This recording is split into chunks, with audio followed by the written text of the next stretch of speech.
कैसे एक साधारण मनुष्य लौह पुरुष बना, इसका जवाब इस आर्टिकल में आपको जरूर मिलेगा।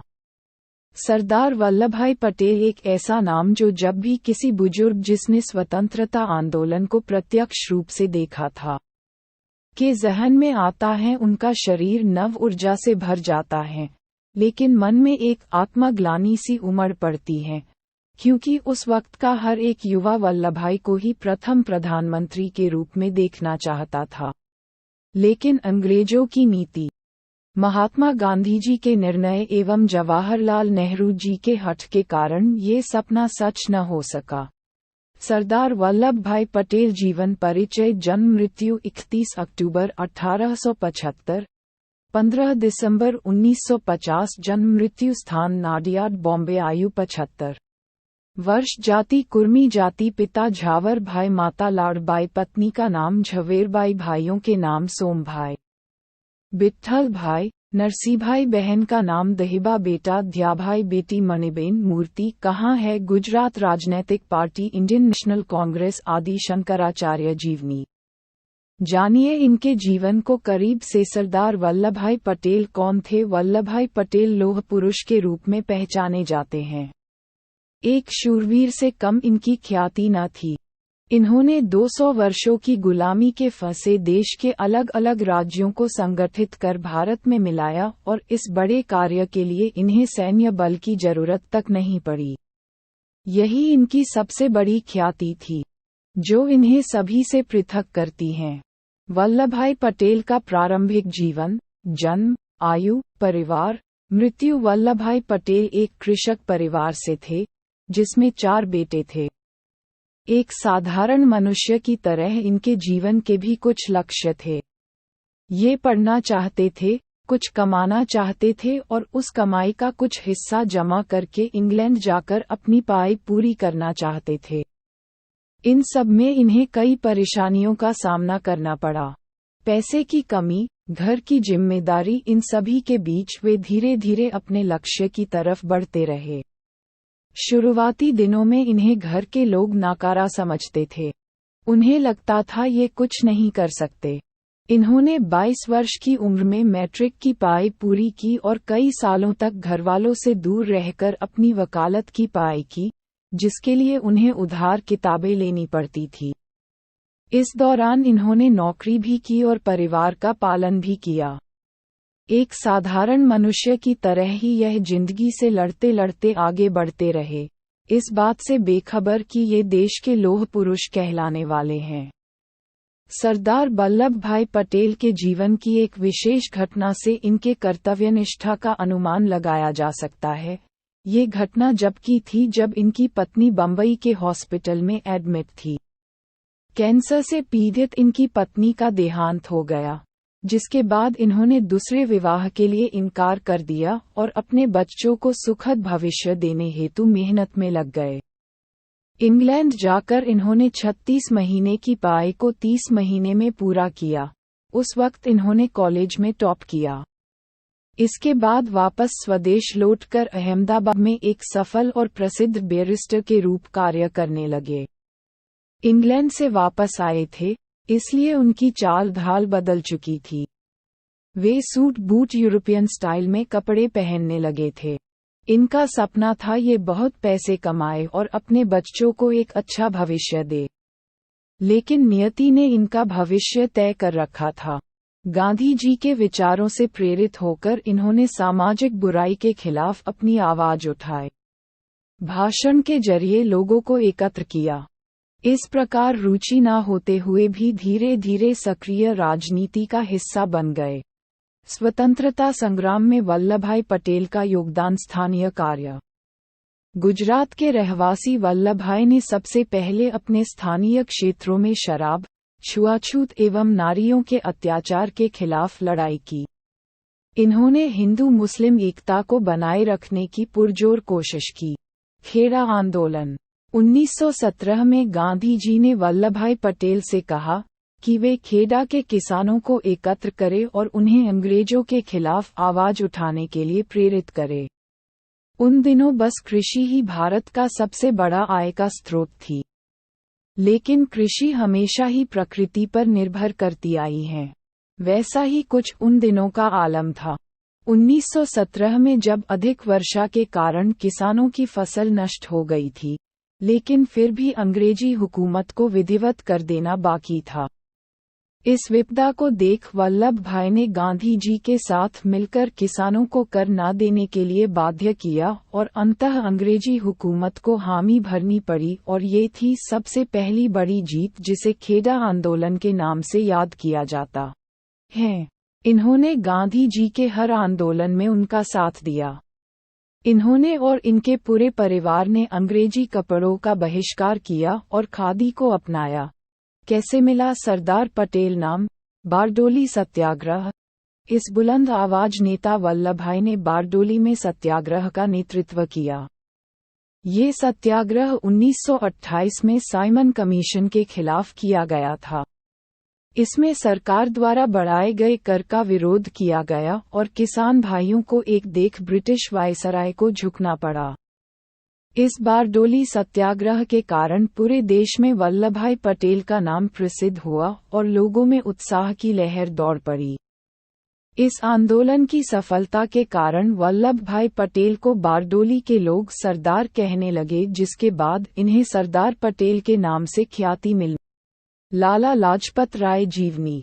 जानिए इनका आज़ादी में क्या योगदान था। स्थानीय लड़ाई से देशव्यापी आंदोलन। गांधी जी की अहिंसा की नीति ने इन्हें बहुत ज्यादा प्रभावित किया था और इनके कार्यों ने गांधी जी पर अमिट छाप थी। इसलिए स्वतंत्रता के लिए किए गए सभी आंदोलन जैसे असहयोग आंदोलन, स्वराज आंदोलन, दांडी यात्रा, भारत छोड़ो आंदोलन, इन सभी में सरदार पटेल की भूमिका अहम थी। अंग्रेजों की आंखों में खटने वाले स्वतंत्रता सेनानी थे सरदार पटेल। 1923 में जब गांधी जी जेल में थे, तब इन्होंने नागपुर में सत्याग्रह आंदोलन का नेतृत्व किया। इन्होंने अंग्रेजी सरकार द्वारा राष्ट्रीय ध्वज को बंद करने के खिलाफ आवाज उठाई, जिसके लिए अलग अलग प्रांतों से लोगों को इकट्ठा कर मोर्चा निकाला गया। इस मोर्चे के कारण अंग्रेजी सरकार को झुकना पड़ा और उन्होंने कई कैदियों को जेल से रिहा किया। इनकी वाक शक्ति ही इनकी सबसे बड़ी ताकत थी, जिस कारण उन्होंने देश के लोगों को संगठित किया। इनके प्रभाव के कारण ही एक आवाज पर आवाम इनके साथ हो चलती थी। आजादी के पहले एवं बाद में अहम पद इनकी लोकप्रियता बढ़ती ही जा रही थी।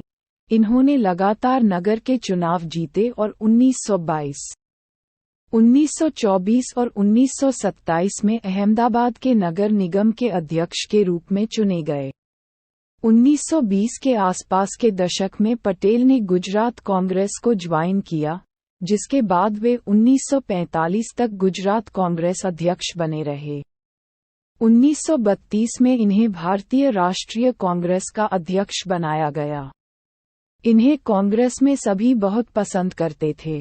उस वक्त गांधी जी, नेहरू जी एवं सरदार पटेल ही नेशनल कांग्रेस के मुख्य बिंदु थे। आजादी के बाद वे देश के गृहमंत्री एवं उप प्रधानमंत्री चुने गए।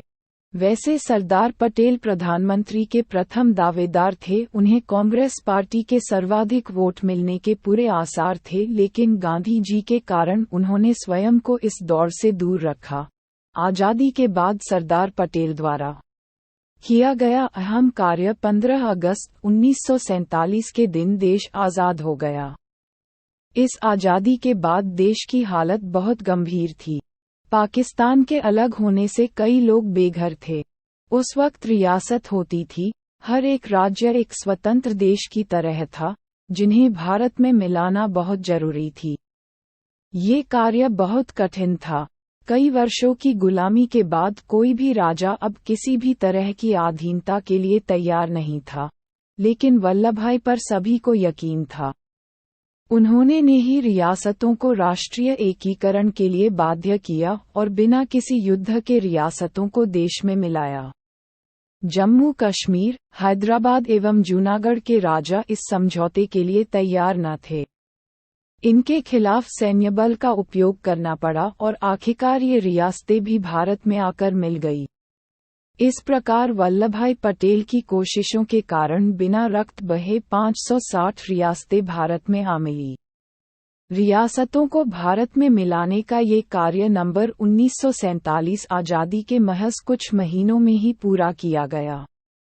गांधी जी ने कहा कि यह कार्य केवल सरदार पटेल ही कर सकते थे। भारत के इतिहास से लेकर आज तक इन जैसा व्यक्ति पूरे विश्व में नहीं था, जिसने बिना हिंसा के देश एकीकरण का ऐसा उदाहरण प्रस्तुत किया हो। उन दिनों इनकी इस चर्चे पूरे विश्व के समाचार पत्रों में थे। इनकी तुलना बड़े बड़े महान लोगों से की जाने लगी थी। कहा जाता है अगर पटेल प्रधानमंत्री होते तो आज पाकिस्तान, चीन जैसी समस्या इतना बड़ा रूप नहीं लेती। पटेल की सोच इतनी परिपक्व थी कि वे पत्र की भाषा पढ़कर ही सामने वाले के मन के भाव समझ जाते थे। उन्होंने कई बार नेहरू जी को चीन के लिए सतर्क किया, लेकिन नेहरू ने इनकी कभी ना सुनी और इसका परिणाम भारत और चीन का युद्ध हुआ था। सरदार वल्लभभाई पटेल पॉलिटिकल करियर 1917 में बोरसाद में एक स्पीच के जरिए इन्होंने लोगों को जागृत किया और गांधी जी का स्वराज के लिए उनकी लड़ाई में सहमति पत्र पर हस्ताक्षर करने के लिए प्रेरित किया। खेड़ा आंदोलन में अहम भूमिका निभाई एवं अकाल और प्लेग से ग्रस्त लोगों की सेवा की। बारडोली सत्याग्रह में इन्होंने लोगों को कर ना देने के लिए प्रेरित किया और एक बड़ी जीत हासिल की, जहां से इन्हें सरदार की उपाधि मिली। असहयोग आंदोलन में गांधी जी का साथ दिया। पूरे देश में भ्रमण कर लोगों को एकत्र किया और आंदोलन के लिए धन राशि एकत्र की। भारत छोड़ो आंदोलन में भाग लिया और जेल गए। आजादी के बाद देश के गृहमंत्री एवं उपप्रधानमंत्री बने। इस पद पर रहते हुए इन्होंने राज्यों को देश में मिलाने का कार्य किया, जिससे उन्हें के लौह पुरुष की छवि मिली। सरदार पटेल एवं नेहरू के बीच अंतर पटेल एवं नेहरू दोनों गांधी विचारधारा से प्रेरित थे, इसलिए ही शायद एक कमान में थे, वरना तो इन दोनों की सोच में जमीन आसमान का अंतर था। जहां पटेल भूमि पर थे, मिट्टी में रचे बसे साधारण व्यक्तित्व के तेजस्वी व्यक्ति थे, वही नेहरू जी अमीर घरानों के नवाब थे, जमीनी हकीकत से दूर, एक ऐसे व्यक्ति जो बस सोचते थे और वही कार्य पटेल करके दिखा देते थे। शैक्षणिक योग्यता हो या व्यवहारिक सोच हो, इन सभी में पटेल नेहरू जी से काफी आगे थे। कांग्रेस में नेहरू जी के लिए पटेल एक बहुत बड़ा रोड़ा थे। सरदार वल्लभभाई पटेल की मृत्यु 1948 में हुई। गांधी जी की मृत्यु के बाद पटेल को इस बात का गहरा आघात पहुंचा और उन्हें कुछ महीनों बाद हार्ट अटैक हुआ, जिससे वे उभर नहीं पाए और 15 दिसंबर 1950 को इस दुनिया से चले गए। सरदार वल्लभभाई पटेल राष्ट्रीय सम्मान 1991 में इन्हें भारत रत्न का सम्मान दिया गया। इनके नाम से कई शैक्षणिक संस्थाएं हैं। हवाई अड्डे को भी इनका नाम दिया गया। स्टैच्यू ऑफ यूनिटी के नाम से सरदार पटेल के 2013 में उनके जन्मदिन पर गुजरात में उनका स्मृति स्मारक बनाने की शुरुआत की गई। ये स्मारक भरूच, गुजरात के पास नर्मदा जिले में है। सुभाष चंद्र बोस जीवन परिचय।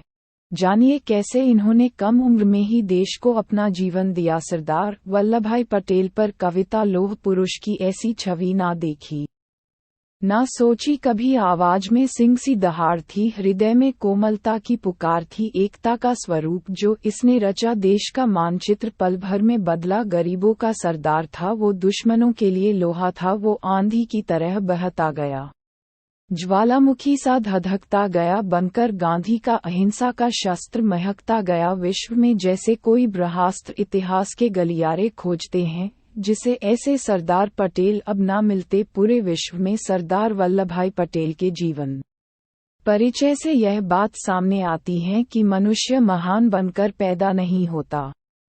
उनके प्रारंभिक जीवन को जानने के बाद हम कह सकते हैं कि यह आप और हम जैसे ही एक व्यक्ति थे, जो रूपा पैसा और एक सुरक्षित भविष्य की चाह रखता है, लेकिन कर्म के पथ पर आगे बढ़ते बढ़ते बैरिस्टर वल्लभभाई पटेल सरदार पटेल, लौह पुरुष वल्लभभाई पटेल बन गए।